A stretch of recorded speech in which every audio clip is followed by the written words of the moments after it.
In my last You Never Know Who Might Be a Wrestling Fan video, I discussed that I had a teacher during my senior year of high school that was a wrestling fan. Now, I also said in that video that there weren't many kids over the course of my high school career that were actively following wrestling as much as I was. Now, I've met a few kids since then here on campus over the last 9 months that are current wrestling fans, used to watch, used to be big fans.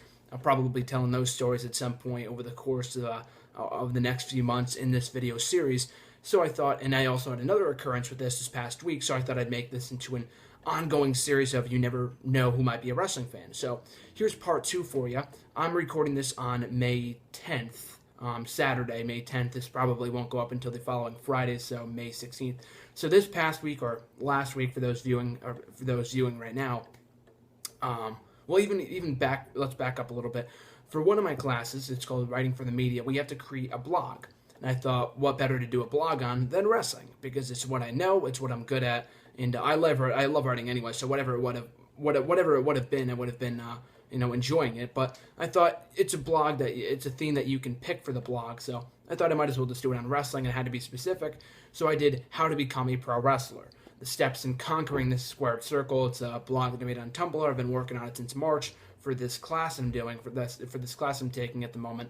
So I've gotten interviews with a few wrestlers and stuff like that. And for a few of the posts, for two posts, one I did a review for Beyond the Mat, that documentary, so go check that out. It's a great movie. I did a review of that for one of the blog posts on the blog, and I also did a how-to tutorial, like a workout regimen and stuff like that, to get in shape of a wrestler. For those, like how do they work out, what do they have to do to get in that kind of shape.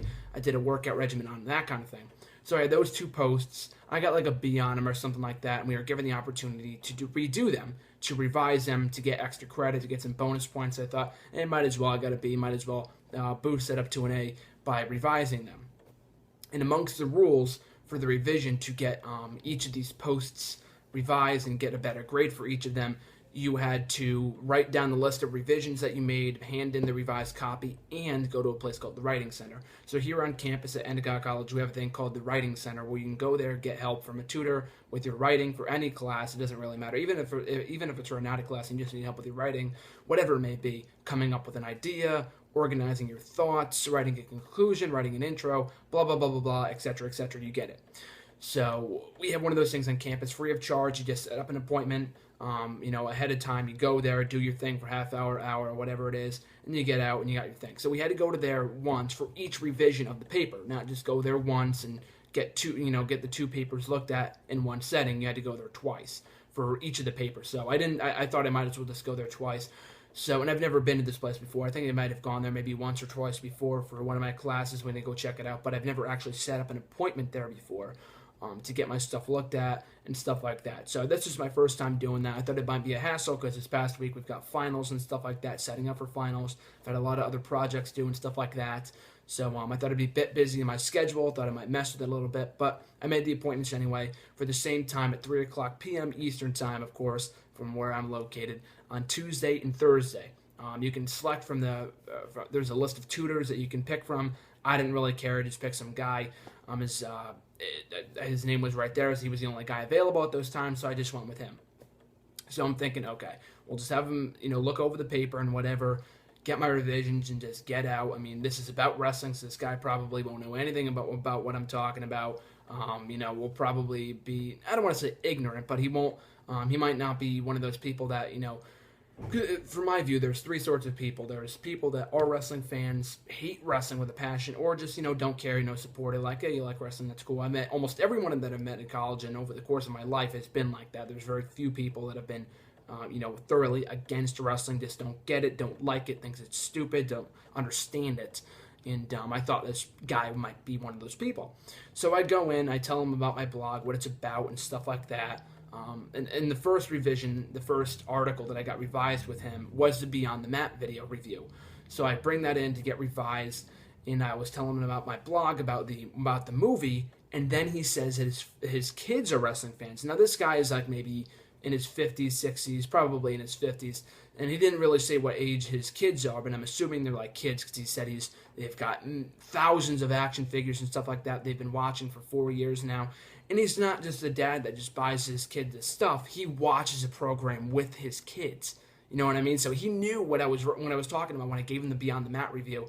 Because in the Beyond the Mat movie, for those of you that have seen it, you know that they go down the lives and stuff like that of Mick Foley, of Terry Funk, of Jake the Snake Roberts. He didn't know who Terry Funk was, and he wasn't a longtime wrestling fan, but he had been watching at some points when he was a kid, because he said his favorite wrestler was always Hacksaw Jim Duggan, which I thought was cool. He's on Legends House nowadays, so I should have suggested that to him.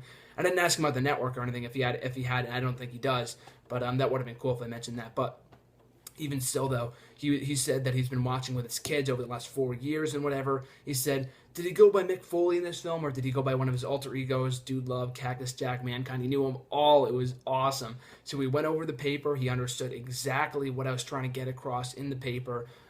So we got that done. He gave me a lot of bonus tips and how to improve my writing for that specific paper. It was great. So, and then even after that, on my way out, in the final few minutes of the session, we were talking about the product. He was saying that even his kids have been saying that over the last year, that they're just sick of seeing the same stuff. It's on repeat.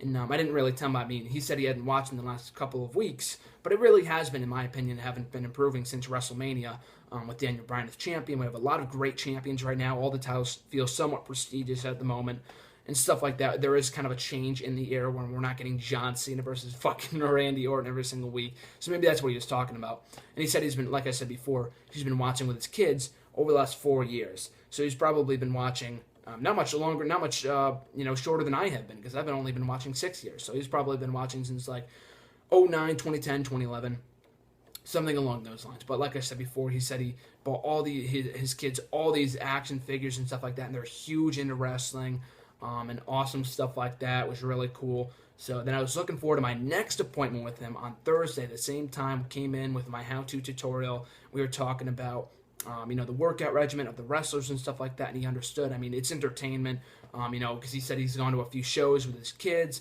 He said, it is entertainment. It's not supposed to be sports or whatever. He said he went up to the concession stand. There were these two guys in front of him talking about wrestling like it was the Patriots or something. And I'm thinking, that's kind of like what I do too, But even still, it was pretty funny. So he understood it was entertainment, and it wasn't fake or anything like that. He knows, it's scripted. And he's one of those people that understand. There's a lot of people out there that don't, that will toss around the word fake and not realize the toll that it takes in the wrestlers' bodies. They're entertained and stuff like that.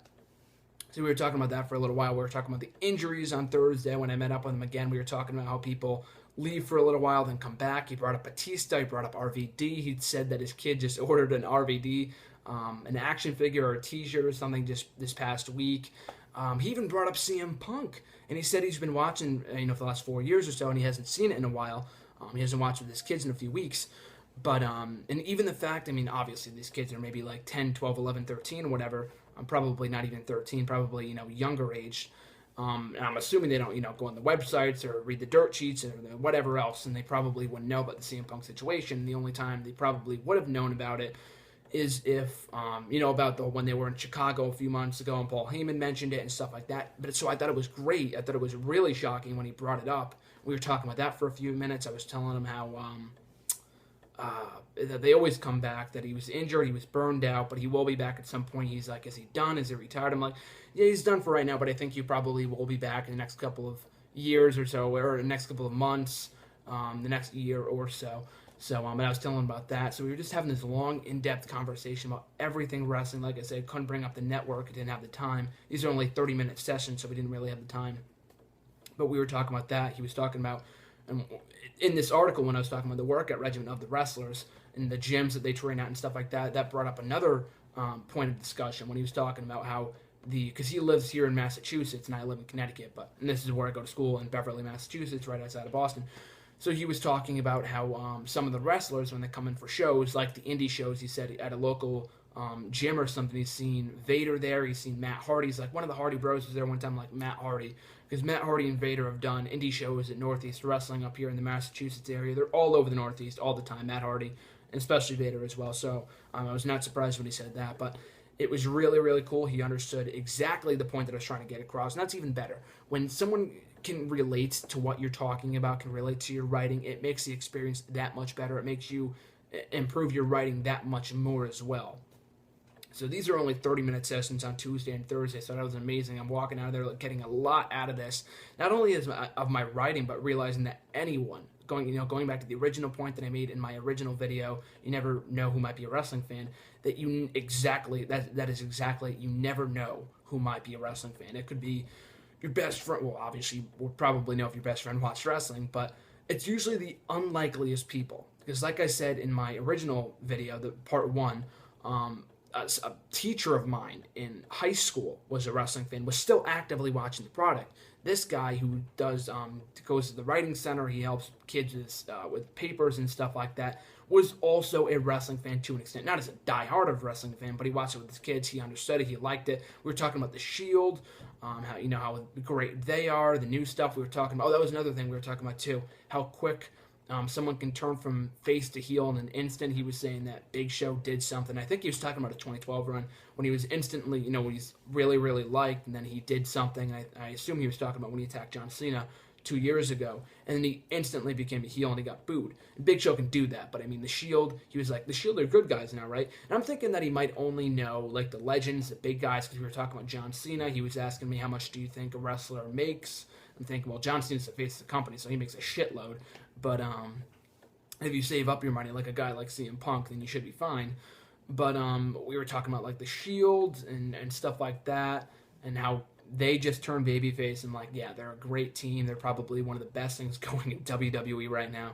So it's great. I mean, I thought it was awesome, both of those experiences, both on Tuesday and Thursday. And like I said in my last video about this, when I found out that my teacher was a wrestling fan, I found out in February, so I only had like 3 months to talk wrestling with her, 3 or 4 months at the end of the year, my senior year, no less. And I've only seen him once in the last, since I went home a couple months ago, and I saw him when I was home at my high school when I visited. But even still, just to find this stuff out, it's like a sign or something to tell me, like, you gotta find this shit out earlier. Because I found out this guy at the writing center that can help with my papers and whatever. I can go there, get my stuff done, have him help me with my papers, and maybe talk a little wrestling along the way. And I found this out in the last 2 weeks of the semester, and I'm still a freshman, so I'll probably be able to have appointments with him again in the future because I'm only a freshman. I got 3 years left, so I could probably talk to him sometime soon. But, even in the last 2 weeks of the semester, I found out someone was a wrestling fan. I've had a number of people, in my grade, teachers, someone head of the radio department that I report to for all my radio shows for Wrestle Rant Radio. She was a wrestling fan back in the day. She understood it and even knew my wrestling radio show, too. That was the funny thing. Because when I told him before any of this even came about, when I first walked in, I told him I was a wrestling fan. He was like, yeah, I was talking to someone a couple months ago that said that there was someone that ran a wrestling show on campus, and I was like, that's me. So he knew about my wrestling show. I plugged it for him. He asked me when it was. Whether he tuned in or not is beyond me, but even still, the fact that he even knew about my radio show, he knew about me to an extent. He didn't know it was me personally, but he knew that the person that was a wrestling fan ran this radio show on campus. I told him the link to check it out, so that was really cool too. So I'm glad I found that out now in my freshman year, not 3 years now, 3 years from now, my senior year. But like I said before, I'm going to keep driving this home, but like I said in the original video, you never know just who might be a wrestling fan.